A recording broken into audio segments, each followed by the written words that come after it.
Assalamualaikum dan selamat sejahtera kepada Dr. Fazli dan rakan-rakan. Sebelum kami mulakan pembincangan kami berkenaan dengan tajuk senaman, terlebih dahulu kami ingin memperkenalkan diri kami. Nama saya Muhammad Ilham Ali bin Muhammad Hadra. Nombor kad matrik bernombor 3243000461. Nama saya Nandana Haifah binti Khairul Hakimi. Nombor kad matrik 3243000281. Saya Nadia Sarkan, nombor kad matrik 324-35291. Saya Nur Rabiha binti Azman, nombor matrik 324-33841. Saya Syamila binti Azam, nombor matrik 3243000781. Nama saya ialah Jennifer James Raja. Nombor matrika ialah 3241002311.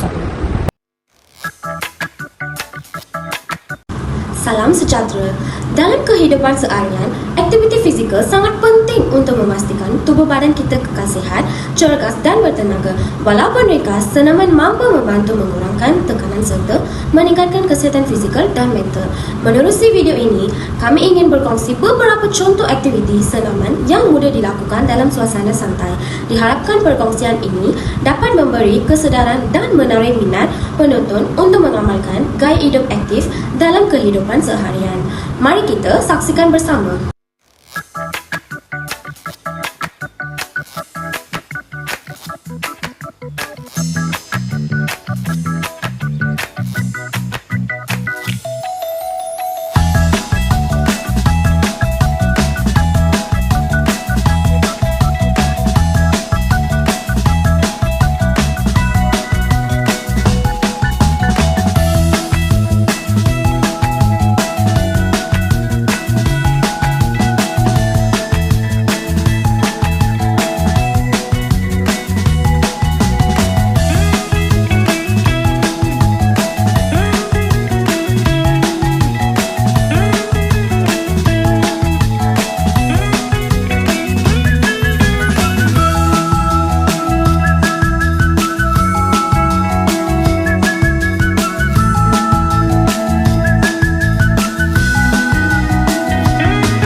Aduh, lesu lah badan sekarang ni.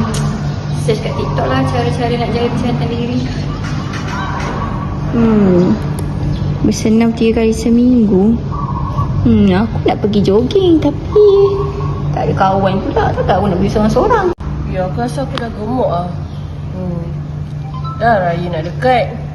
Tapi aku nak kena buat gaya hidup sihat. Nak pergi jogging lah. Tapi nak ajak siapa Ajak Nia lah. Mila. Hello, Assalamualaikum Nia. Waalaikumsalam. Kau free tak hari pagi Sabtu macam tu? Tak busy pun. Aku macam nak ajak kau pergi jogging. Sebab aku rasa macam berat badan aku dah naik lah. Dah nak raya. Kau macam tahu-tahu je aku nak pergi jogging. Tengah lah tu Badan aku pun rasa macam lesu je ni. Oh, ya. Kau tak sedap badan ni? Lesu. Okey, faham. Tak apa lagi jumpa hari pagi Sabtu, okey? Okey. Jumpa kau Sabtu ni. See you. Bye.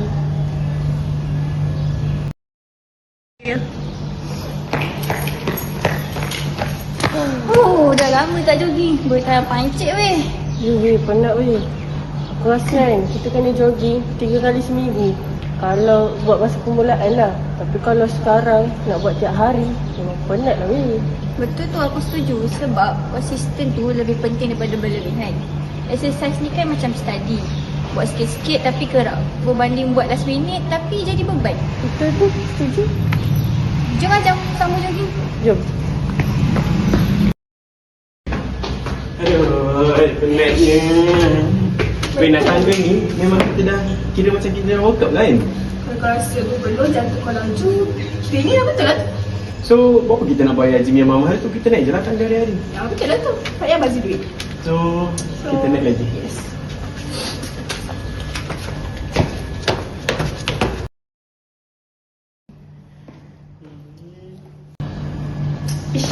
Dah, bukan Dia senaman je pasal buat regami. Bos tahu tak? Itulah dia tak panas ni, bukan aku makan pupuk je.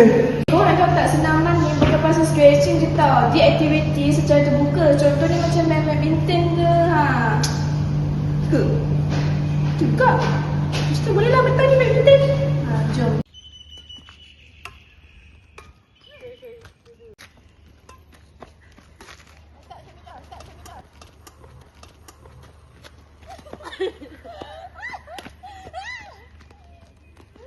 Sebagai kesimpulan, aktiviti fizikal merupakan amalan penting yang perlu diterapkan dalam kehidupan seharian. Senaman yang dilakukan dengan cara yang betul dapat membantu menjaga kesihatan tubuh badan serta meningkatkan kualiti hidup. Oleh itu, kita disarankan untuk sentiasa melakukan aktiviti fizikal secara konsisten, mengikut kemampuan diri dan dengan teknik yang betul. Semoga video ini memberi manfaat dan menjadi galakan kepada semua untuk mengamalkan gaya hidup sihat. Terima kasih kerana menonton.